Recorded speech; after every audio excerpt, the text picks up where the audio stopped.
नैसर्गिक संपत्तीची मुबलकता, मोठे औद्योगिक प्रकल्प आणि राज्याच्या अर्थव्यवस्थेत महत्त्वाचे योगदान देणारा जिल्हा अशी चंद्रपूरची ओळख असतानाही औद्योगिक विकासाच्या पुढील टप्प्यासाठी आवश्यक असलेल्या प्रोत्साहनाचा अभाव जाणवत आहे।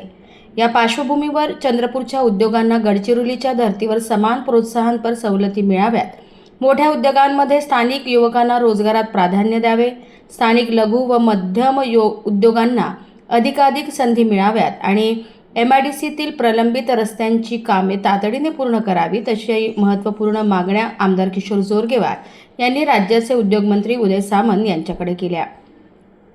उद्योगमंत्री यांच्या उपस्थितीत झालेल्या बैठकीत या मागण्यांवर सकारात्मक चर्चा झाल्याने चंद्रपूरच्या औद्योगिक विकासाला नवी दिशा मिळण्याची अपेक्षा निर्माण झाली आहे। स्थानिक उद्योगांना मोठ्या उद्योगांच्या पुरवठा साखळीत स्थान मिळाल्यास जिल्ह्याच्या अर्थव्यवस्थेलाही बळकटी मिळेल। त्यामुळे या बैठकीत मांडलेल्या मागण्यांवर शासनाकडून पुढील तपास, कोणते निर्णय घेतले जातात याकडे चंद्रपूरच्या औद्योगिक क्षेत्राचे लक्ष लागले आहे।